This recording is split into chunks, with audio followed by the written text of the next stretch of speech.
오늘 우리에게 주시는 하나님의 말씀은 신약성경 요한계시록 7장 4절 14절까지 17절까지입니다. 17절까지 신약성경 406쪽에 있습니다.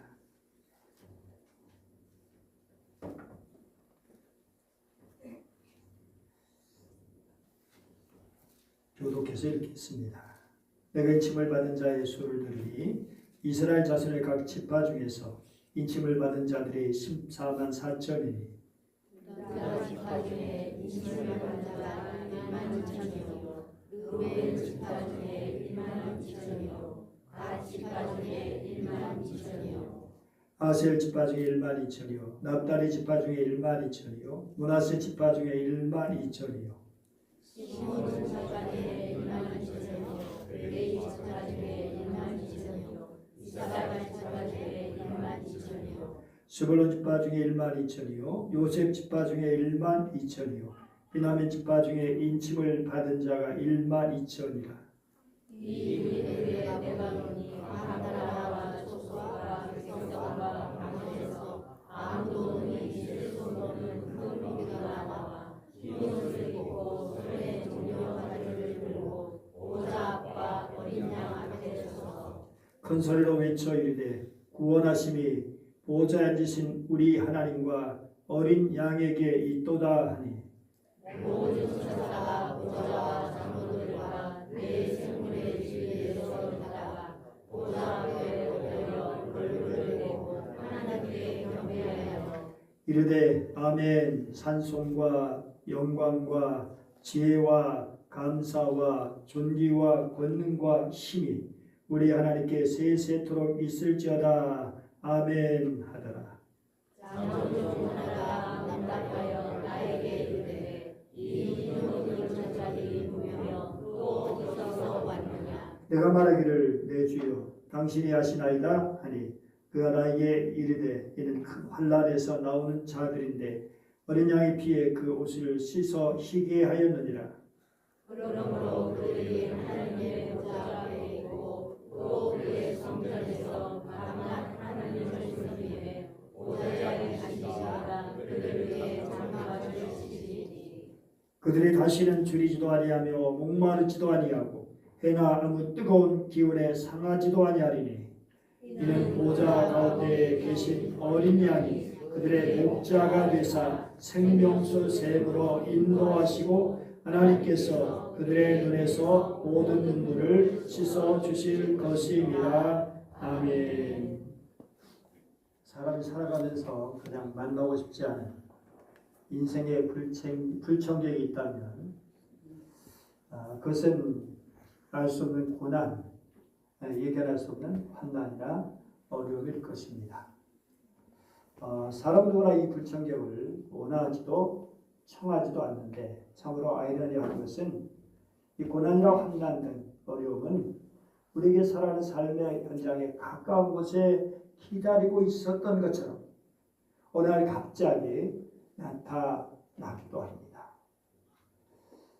문제는 이러한 고난과 고통의 문제가 찾아왔을 때 어떻게 반응하느냐입니다. 그럴 때 하나님은 변동스럽게 보이고 불공평해 보인다는 것입니다. 미국의 기독교 작가인 필립 얀시가 있는데요. 이런 삶의 고난과 고통의 문제를 어떻게 풀어가야 할지, 내가 고통당할 때 하나님은 어디 계십니까? 라는 책에서 보여주고 있습니다.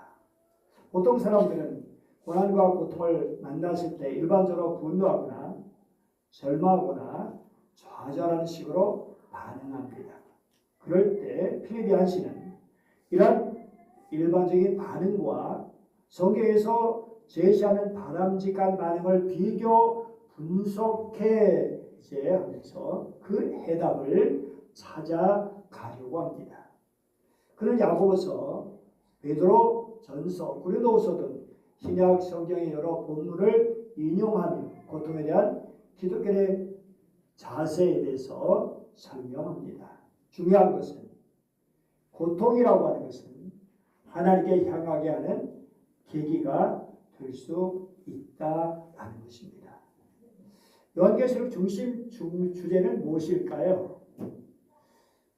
사람들이 재앙에 많이 초점을 두고 있어요. 두려운, 무서운. 그런데 중심 주제는 구원받은 하늘의 성도의 모습입니다. 재앙을 중심으로 기록된 책이 아니라 도리어 승리한 성도들의 모습을 보여주므로 유혹과 고난과 박해를 이기도록 격려하고 위로하는 책이 바로 요한계시록입니다. 7장 이전까지 심판이 담긴 인봉된 책은 7개 중에서 6개가 이미 펼쳐졌습니다. 그리고 이제 마지막 하나가 남았는데요. 이 책이 펼쳐지기만 하면 계시록에서 말하는 마지막 종말에 도달하게 되는데 드디어 7째 인이 개봉되는 순간입니다. 그런데 그 전에 하늘에 있는 승리한 성도들의 모습이 보여지고 있다는 것입니다. 하나님과 그리스도의 이름을 이마에 인침 받은 사람들, 이는 도장이죠. 도장이 찍혀진 사람들, 하나님의 도장이, 다시 말해서 하나님의 것으로 확실하게 구원받은 사람이라고 표를 받은 그런 사람들이라는 것입니다. 그런데 4절에 보면 이들의 수가 나오는데요. 요한이 직접 본 것이 아니라 들은 것입니다. 그런데 인침받은 자의 수가 14만 4천 명이다라는 것입니다. 그 수는 이스라엘 자손의 각 지파에서 인침받은 자들이다라고 하는 것입니다. 이 사람들이 모두 14만 4천 명이다. 유다 지파를 비롯해서 이제 이스라엘 12지파, 이상하게 반지파는 빠져있는 것이 궁금한데요. 어쨌든 이 12지파 요셉은 이제 므낫세가 또 아들 포함되어지고요. 에브라임 대신에 요셉의 이름이 기록되어 있죠. 어쨌든 이 모든 지파를 합해서 보면 14만 4천 명이다 라고 하는 것입니다. 그리고 신약시대에 구원받은 사람들 이제 있는데 이 사람들은 어떻게 계산해야 되는가? 요한계시록 21장 12절 보면 새 예루살렘 성벽에 12문이 있는데요. 그 12문에 12지파의 이름이 쓰여 있습니다. 그리고 성벽에 기초석이 12개가 있는데 그 12개는 12제자의 이름이 기록되어 있습니다. 자, 그렇다면 구약에 14만 4천, 신약에 또 14만 4천이라고 하면 28만 8천 명인가요? 이상한 논리지만 구약과 신약을 다 합한 숫자도 28만 8천이 아니라 14만 4천이라는 사실입니다. 구원받은 사람들 변함없는 숫자입니다. 그러므로 이들은 구원받은 승리한 성도들의 실제적인 숫자라기보다는 상징적인 숫자라는 것이죠. 하나님께서 계산하는 구원받은 사람들의 완전수라고 하는 거예요. 14만 4천은 유대인만 아니라 유대인과 이방인으로 구성된 종말의 하나님의 백성을 대표하는 것입니다. 14만 4천은 이미지예요. 이 숫자는 현대에서 보면 그렇게 많은 숫자는 아니지만 당시에는 상당히 거대한 숫자였습니다. 사실 우리 문경시만 해도 14만 4천이 훨씬 안 됩니다. 당시 14만 4천은 엄청난 숫자였는데요. 또한 구약 성경을 보면 이스라엘 지파 남자들의 수를 계산하는 행위는 전쟁과 관련이 되어 있습니다. 그래서 14만 4천은 로마 제국과 그 뒤에 도사리고 있는 악의 세력들과 싸우는 증인으로 살다가 죽임을 당하고 부활하신 예수 그리스도를 따라서 싸우는 그리스도의 군사를 의미하는 것입니다. 세상 일반적인 전쟁은 칼과 창 그리고 무기로 하는 것입니다. 그러나 구원받은 하나님의 백성들의 전쟁은 활과 무기의 싸움이 아닙니다. 고린도후서 10장 4절 같이 읽어볼까요? 우리의 싸우는 무기는 육신에 속한 것이 아니요 오직 어떠한 견고한 짐도 무너뜨리는 하나님의 능력이라 모든 이론을 무너뜨리며 하나님의 능력이 우리의 무기다. 그런데 에베소 6장 17절 또 보면 시작 구원의 투구와 성령의 검 곧 하나님의 말씀을 가지라. 그렇습니다. 우리의 무기는 다른 것이 아니라 하나님의 말씀입니다. 하나님의 능력의 말씀이 우리의 무기인 줄 믿습니다. 이어서 사도 요한은 신혼임은 셀 수 없는 물에 관한 환상을 보게 되죠. 9절 보니까 뭐라고 있어요? 아무도 능히 셀 수 없는 큰 무리가 나왔다고 말하고 있습니다. 주은 성경에는 엄청난 군중이 모였다라고 되어 있습니다. 그런데 4절 보면 인침받은 자의 수가 14만 4천이라 했고 이 사람이 구원받아 주님의 보좌 앞에 있는 영혼들입니다. 그런데 그 뒤에 또 다른 구원받은 무리가 나오는데 그들의 수는 아무도 능히 셀 수 없다라고 하는 것입니다. 그렇다면 이 사람들은 과연 누구일까요? 이들은 구절처럼 흰옷을 입고 손에 종려 가지를 들고 보좌과 어린 양 앞에 서 있습니다. 종려 가지를 든 모습 마치 유대절기인 초막절이나 예수님께서 예루살렘으로 입성하실 때 백성들이 종려나무로 흔들었던 것을 연상하게 됩니다. 이스라엘 정체에 대해서 14절을 보면 24장로 중 하나가 이렇게 일러줍니다. 이런 큰 환란에서 나오는 차들인데 원장의 피에 그 옷을 씻어 희게 하였느니라. 자, 그러면 14만 4천이 다인 줄 알았는데 아무도 능히 셀 수 없는 큰 무리가 또 있다니. 그런데 요한계시록 14장 1절 보면 이렇게 말씀하고 있습니다. 같이 읽어볼까요? 또 내가 보니 보다 어린 양이 시온산에 섰고 그와 함께 14만 4천이 서 있는데 그들의 이마에는 어린 양의 이름과 그 아버지의 이름을 쓴 것이 있더라. 이들은 이마에 하나님의 인침받은 성도이자 7장에 나오는 어린 양의 피에 그 옷을 씻어 희게 된 사람이라는 것입니다. 그러니 당연히 구원받은 하나님의 백성들입니다. 그런데 여기에 분명히 14만 4천이라고 정확하게 말하고 있어요. 이것은 우선 요한복음 10장 14절 말씀을 통해서 보면 예수님께서 뭐라고 하셨죠?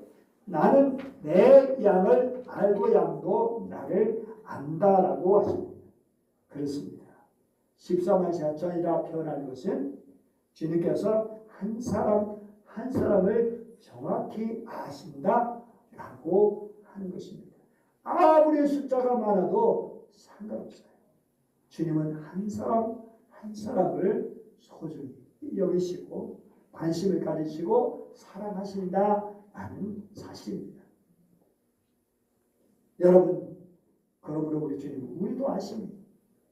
여러분의 형편 처지를 아십니다. 그러므로 어떤 형편과 처지에 있어도 근심 걱정 두려워할 필요가 없습니다. 다만 우리는 주님을 굳게 믿고 신뢰하고 모든 걸 주님께 맡기고 기도할 뿐입니다. 자, 그러면 14만 4천과 셀 수 없는 큰 무리는 어떻게 주어가 되는 것일까? 이미 말씀드렸듯이 14만 4천은 실제적인 숫자가 아니라 하나님께서 계산하고 계시는 완전히 구원받은 사람들의 상징적인 숫자입니다. 그런데도 불구하고 신천지를 비롯한 이 땅에 많은 이단들이 14만 4천을 제멋대로 해석해서 많은 사람들을 영적 노예로 만들고 있습니다. 여러분, 하나님 그렇게 온전하신 분이 아닙니다. 14만 4천 명만 딱 구원받으면 역사 속에 수많은 사람들 다 어떻게 하란 말이에요. 신천지가 처음에는 자기들이 심사하면서 잠됐을 때는 그 숫자를 강조하면서 이제 그 숫자 되면 다 이제 우리가 다 하나님께 구원받아서 어떻게 된다라고 얘기했는데 숫자가 되니까 이상하게 말을 바꿔요. 진짜 하나님 보시기에 14만 4천이다. 자기도 숫자 14만 4천이 중요한 것이 아니라 아니 이단들은 말을 자꾸 바꿔요. 교례를. 자, 그런데 그것이 얼마나 잘못된 것인지요? 우리 하나님께서는 이 땅에 믿는 이들을 넉넉하게 구원해 주시는데 그 숫자를 상징적으로 이렇게 표현하고 있는 것입니다. 실제로는 셀 수 없을 정도로 많습니다. 하나님의 구원받은 사람 숫자는 인간의 계산을 초월하고 있는 것입니다. 그리고 그것에 모인 사람들 모든 나라와 민족, 언어를 초월합니다. 피부 색깔을 초월합니다. 빈부를 초월하고요. 기타 모든 그런 인간이 달리하는 모든 것들을 다 초월하는 전 세계적인, 전 우주적인 그런 하나님의 구원의 역사입니다. 그런데 그 사람들이 하나님의 보호자와 어린 양 앞에 서 있습니다. 모두가 흰 옷을 입고 손에 종려나무 가지를 들고 말이죠. 여러분 요한복음 3장 4절 5절 볼까요? 시작. 그러나 사대에 그 옷을 더럽히지 아니한 자 몇 명이 내게 있어 흰 옷을 입고 나와 함께 다니리니 그들은 합당한 자인 연고라. 이기는 자는 이와 같이 흰 옷을 입을 것이요. 내가 그 이름을 생명책에서 결코 지우지 아니하고 그 이름을 내 아버지 앞과 그의 천사들 앞에서 시인하리라. 사대 교회에 흰 옷을 입었던 것을 옷을 더럽히지 않은 사람들이 있었다는 거예요. 순수했다. 우리 장로님 기도한 것처럼 살아있으나 실상은 죽은 자들 같은 그런 사람들이 많이 있었는데 그런 가운데도 옷을 더럽히지 않아. 다시 말해서 점차 변절해가고 있는 그런 교회의 순수함을 유지하고 있었던 사람들, 죄악과 싸워 승리하고 있었던 사람들이 있었던 것입니다. 다니엘처럼 뜻을 정하여 왕의 음식을 거부하면서 신앙을 지킨 그런 사람들입니다. 그렇죠. 흰옷이라는 것은 정결을 의미하고 의로움을 상징하죠. 본문 14절 어린 양의 피에 씻어 희게 된 사람. 흰옷은 하나님의 아들 예수 그리스도께서 이 땅에 오셔서 십자가에서 흘리신 피가 바로 내 죄값을 치르기 위한 것을 믿고 예수님을 나의 구주로 영접하고 죄사함 받아서 하나님의 자녀로 태어난 사람들, 그 사람들이 입을 옷이 바로 이 흰옷입니다. 영적으로 우리 로마서 13장은 의의 옷이다 또는 그리스도로 옷 입고 그렇게 되는 걸 볼 수 있습니다. 예수 믿으면 우리의 죄가 주님의 보혈로 가려집니다. 예수 그리스도 안에 있는 사람들은 모두 흰옷을 입은 사람들이다. 상징적으로 그렇게 말할 수도 있습니다. 자, 그런데 찬양하는 이들이 얼마나 많은지 우선 9절 10절 보면 각 나라와 족속과 백성과 방언에서 하면 능히 셀 수 없는 큰 무리가 찬양을 하지요. 그리고 11절 보니까 모든 천사가 경배하며 또 찬양을 합니다. 그야말로 우주적인 대합창입니다. 얘들이 흰옷을 입고 찬양하고요. 종려가지를 들고 찬양하죠. 종려나무는 승리와 찬양을 상징합니다. 그래서 종려나무 가지를 들고 서 있는 사람들은 단순히 살아가는 사람들이 아니라 영광스럽게 승리한 자들입니다. 단지 하나님의 나라에 들어간 사람들이 아니라 환난을 지나서 믿음을 지킨 승리한 사람들입니다. 환난과 고난이 있을 때 떨어지지 않고 낙심해서 주저앉지 않고 그럼에도 주님을 믿고 의지하여 일어나서 주님의 자녀로 당당하게 살아갔던 사람들입니다. 이들이 하나님 앞에 예배자로 서 있는 것입니다. 십자가로 승리하신 주님을 찬양하는 것입니다. 일어서서 찬양하고요. 큰 소리로 찬양하고요. 왜요? 감격이 있기 때문입니다. 우리 앉아서도 찬양할 수 있지만 막 감격이 되면 일어서서 막 찬양하고 춤을 추며 막 찬양할 수도 있고요. 제가 미국 사람들 이태원에서 옛날 한번 예배 드려본 적이 있는데 그 사람들 얼마나 뭐 신명나게 하는지 막 일어나가지고 막 찬양하고 야 우리랑 달라요. 막 기타 치면서 얼마나 흥이 막 이렇게 많이 나는지 정말 하나님 앞에 야 우리 찬양한 데 귀하지만 기쁨으로 일어서서 찬양 얼마나 감격스러웠습니까? 이 땅에서 고생과 박해와 눈물과 아픔과 슬픔이 드디어 끝나고 이제 천국에서 예수님과 하나님의 보좌를 바라보니 얼마나 큰 감격이겠습니까? 날 구원하신 예수를 영원히 찬송하겠네. 저 죄인 벗어 주께와 제사유하신 하늘아, 나 같은 죄인 살리신 주 은혜 놀라워.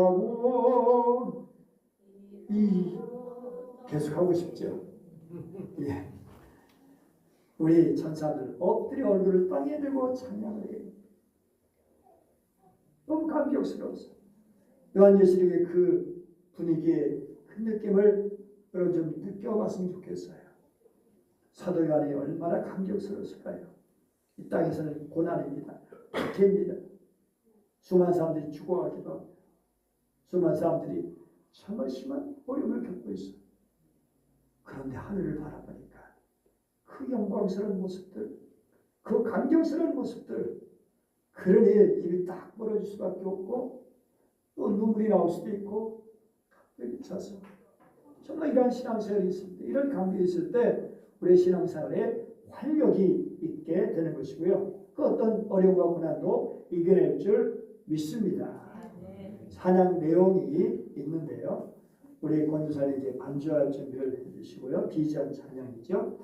구원하심이 보좌에 앉으신 우리 하나님과 어린 양이 있도다. 이 구절이 비전이라는 복음성가로 만들어졌습니다. 찬양 사역자이자 가수인 현재는 부흥한국 대표인 고용환 전도사 또는 고용환 선교사가 오늘 계시록 7장 9절 10절 말씀이 너무 좋아가지고 이걸 노래로 만들려고 그렇게 애를 썼는데 안 되는 거예요. 그러다가 그 언젠가 1900년대 1990년대 캐나다 토론토에서 이제 예배 세미나가 있었는데 한국 예수 전도단을 세운 오데오 선교사, 영어로 이름은 이제 데비드 로스인데요. 이 선교사가 이 동일한 본문으로 말씀을 전하는 거예요. 그때 이 고용환 전사가 회중석에 앉아 있었는데 갑자기 하나님께서 본문 말씀처럼 수많은 사람들이 찬양하며 나가는 장면을 보게 하신 거예요. 뿐만 아니라 그 환상 가운데서 하나님께서 우리에게 비전이라고 알려진 그 가사와 멜로디를 주셨다는 거예요. 그렇게 하려고 애쓰를 써도 안 되는데, 그래서 이것은 뭐 피아노 앞에서 기타 앞에서 만들어진 것이 아니라 하나님께 주신 그런 노래라고 하는 거예요. 우리 한번 같이 불러볼까요? 우리 보좌 앞에 모였네.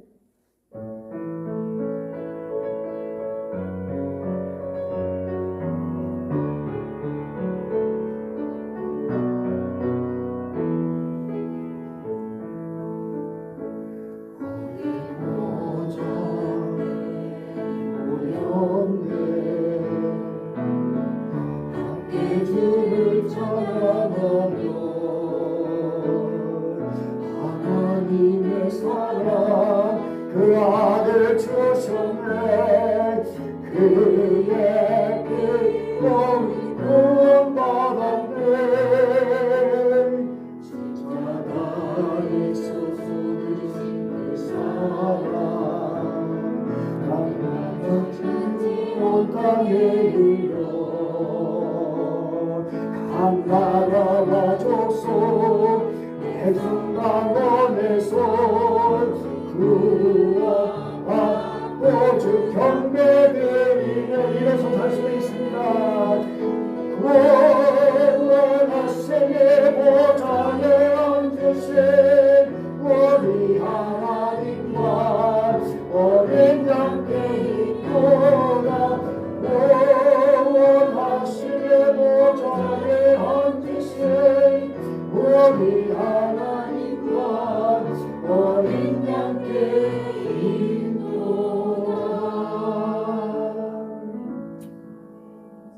우리 천국에 가면 어떤 곡으로 부르게 될지 모르지만 이 가사의 노래를 부르게 될 줄 있습니다. 환난에서 건짐받은 자들, 죄에서 건짐받은 자들, 감사와 환희가 함축되어 있는, 그리고 기쁨과 감사가 함축되어 있는 찬양입니다. 얼굴하신 주님, 구원하심의 보좌와 하나님과 하나님의 어린 양이 있습니다. 신약 전체를 통해서 우리가 알려주시는 것 바로 하나님의 은혜에 의한 구원입니다. 이렇게 하나님의 은혜로 구원받게 된 백성들, 하나님 아버지와 우리 주 예수 그리스도께 당연히 영광을 돌리게 되는 것입니다. 구원받은 성들이 이렇게 소리 높여 하나님과 예수 그리스도에게 영광을 돌릴 때에 내 생물도 그 곁에 있었고 천사들이 다 나와 보좌 앞에 엎드려 경배를 드립니다. 같이 읽어볼까요? 아멘. 찬송과 영광과 지혜와 감사와 존귀와 권능과 힘이 우리 하나님께 세세토록 있을지어다. 아멘. 아멘. 우리 하나님께 찬송과 영광과 지혜와 감사와 존귀와 능력과 힘이 영원토록 함께하소서. 아멘. 그때 장로 가운데 한 사람이 요한에게 묻습니다. 이 흰 옷 입은 사람들이 누구이며 어디서 온 사람들이냐? 그걸 너 아느냐? 그러자 나는 모릅니다. 가르쳐 주십시오. 그러자 이렇게 말합니다. 이들은 큰 고난을 겪은 자들입니다. 이들은 어린 양의 피로 자신들의 옷을 씻어 희게 하였습니다. 이제 이들은 하나님의 보좌 앞에 나와 그의 성전에서 하나님을 섬기고 있습니다. 보좌에 계신 분이 이들을 보호해주고 있습니다. 이들은 결코 배고프거나 목마르지 않을 것입니다. 뜨거운 햇볕도 그들에게 해를 주거나 상하지 못할 것입니다. 왜냐하면 보좌 가운데 계시는 어린 양이 그들의 목자가 되셔서 생명수가 되는 샘으로 인도하실 것이기 때문입니다. 그리고 하나님께서 그들의 눈에서 흐르는 눈물을 닦아 주실 것입니다. 구원받은 자는 하나님 앞에서 밤낮으로 하나님을 섬기며 그분의 장막 아래 거하는 것입니다. 그분과 함께 더불어 살아가는 것입니다. 더 이상 고통이나 결핍이나 시련, 고통, 환난 있을 수가 없습니다. 이사 49장 10절 말씀 읽어볼까요? 시작. 그들의 줄거나 목마르지 아니할 것이며 더위와 볕이 그들을 상하지 아니하리니 이는 그들을 긍휼히 여기는 자가 그들을 이끌되 샘물근으로 인도할 것이니라. 성경에 다 연결되어지죠. 이렇게 세상에서 큰 환난을 헤치고 나온 성도들에게 영원한 안식과 풍요함이 있을 것입니다. 이 땅에서 초대교회 성도는 얼마나 힘들었습니까? 줄이기도 하고요, 목마르기도 하고요, 육체적인 정신적으로 얼마나 고통을 겪었습니까? 너무나 큰 환난. 그런데 세상에서 멸시천대를 당하기도 하고요. 그런데 그들의 결국 그렇게 도리어 하나님의 나라에서 그 모든 고통에서 떠나서 진정한 안식과 평화를, 풍요를, 시원한 만족함을 누리게 된 그 은혜, 온전한 치유와 회복이 이루어져 풍성한 주님의 은총을 누리게 될 것입니다. 얼마나 감사해요. 이걸 앞당겨 본 거예요. 사도요. 하나님께서 보여주시는 거예요. 어떻게 보면 그 사람 중에 자기가 아는 사람도 있었을 거예요. 사도요. 순교당한 사람. 저 아무개 순교 다 했구나. 죽었구나. 그런데 그 얼마나 환한 모습으로, 얼마나 밝은 모습으로, 얼마나 벅찬 모습으로 한라한 천국에서 찬양하는지 그 모습 봤을 때 아이고 저럼 죽어서 안 됐다라고 하는 마음일까요? 아니죠. 얼마나 감사합니다. 죽음도 영광이구나. 또 하나님 원한 공급과 위로를 다시 말해서 예수께서 목자가 되셔서 생명샘을 인도해 주시고 눈에서 눈물을 씻어 주신다. 요한복음 4장 10절 읽어볼까요? 시작. 내가 주는 물을 마시는 자는 영원히 목마르지 아니하며 내가 주는 물을 그 속에서 영생하도록 솟아나는 샘물이 되리라. 요한계시록 22장 1절에는 또 그가 수정같이 맑은 생명수강을 내게 보이시니 더불어 성도는 흔한 날 때문에 많은 환난과 고통과 슬픔을 겪을 것이지만 장차 하나님의 나라에서 더 이상 그런 것들을 겪지 않게 되니 다시는 눈물 흘릴 일이 없게 되는 것입니다. 하나님의 놀라우신 위로가 있고요. 주님께 주시는 생명수를 마시면서 언제나 치유 회복 기쁨을 누리게 되는 것입니다. 날마다 새로워요. 늘 만족이고 기쁨입니다. 성도로 살아간다는 것은 이런 소망으로 살아가는 것입니다. 부활의 소망입니다. 천국의 소망입니다. 그래서 우리는 결코 포기하지 않는 인내가 필요합니다. 인내라는 것은 단순히 참아내는 것이 아니라 하나님의 약속을 끝까지 신뢰하면서 살아가는 영적인 능력입니다. 이사야 40장 31절 오직 여호와를 앙망하는 자는 샘을 얻으리니 독수리가 날개치며 올라감 같을 것이요 다른 박질하여도 곤비하지 아니하겠고 걸어가도 피곤하지 아니하리라. 힘이 나니까 은혜가 되니까 하나님이 주신 그런 기쁨이 있으니까. 로마서 5장 3절 4절 다만 이뿐 아니라 시작 우리가 환난 중에도 즐거워하나니 이는 환난은 인내를 인내는 연단은 소망을 이룬 줄 알미로다. 결국 환난이 소망으로 연결되죠. 환난이 소망으로. 오스틴은 이렇게 말했어요. 인내는 은혜의 시험이다. 하나님을 사랑하는 자는 그분의 약속을 인내로 기다린다. 루터는 인내는 고난의 신학교이다. 여기서 참된 신학자가 빚어진다. 여러분 누가복음 21장 19절 말씀 볼까요? 시작. 너의 인내로 너의 영혼을 얻으리라. 인내가 얼마나 중요한지 그렇죠. 그래서 빌립보서 2장 12절 그러므로 나의 사랑하는 자들아 너희가 나 있을 때뿐 아니라 더욱 지금 나 없을 때에도 항상 복종하여 두렵고 떨림으로 너희 구원을 이루라. 그렇습니다. 주님이 주신 이 소중한 구원이 얼마나 중요합니까? 그 구원, 이 믿음이 얼마나 중요한 것입니까? 계속해서 구원을 이루는 삶, 계속해서 믿음을 지키는 삶이 너무 중요한 것이죠. 야고보서 1장 3절 4절 보니까 뭐라고요? 이는 너희 믿음이 시련이 인내를 만들어내는 줄 너희가 알미라. 인내를 온전히 이루라. 이는 너희가 온전할 구비여 조금도 부족함이 없게 하려 함이라. 믿음의 진정성을 드러내는 것, 고난 속에서도 그것이 바로 인내인 것입니다. 요한계시록 14장 12절 성도들의 인내가 여긴다니 그들은 하나님의 계명과 예수에 대한 믿음을 지키는 자니라. 성도의 인내, 믿음을 지키는 자. 오늘날 우리는 믿음을 지키기가 쉬운가요? 어려운가요? 어려운가요? 쉬운가요? 믿음 지키기가. 네? 왜 어려운가요? 네? 옛날에 얼마나 어려웠을까요? 육체적으로. 고통과 시련, 박해가. 너 믿으면 죽일래? 너 끝까지 믿냐? 너 예수 믿으면 죽일래? 그래도 믿을래?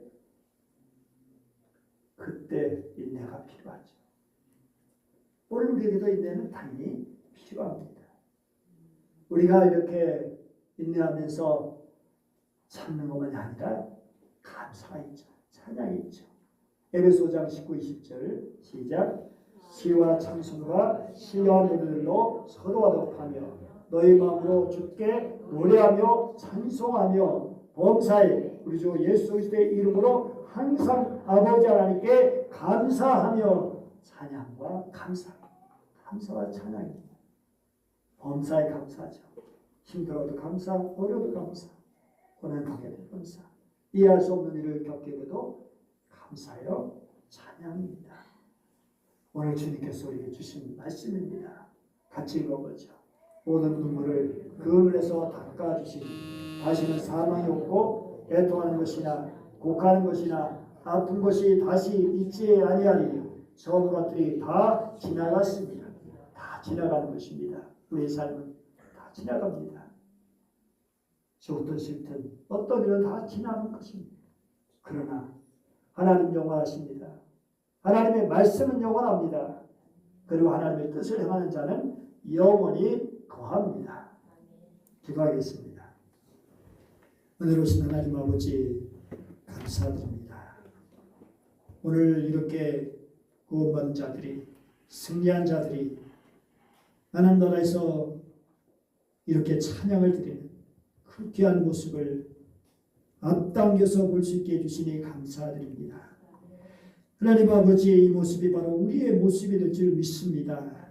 우리도 그 속에 들어가서 거기에 포함되어서 우리도 영광스럽게 주님을 찬양하기를 원합니다.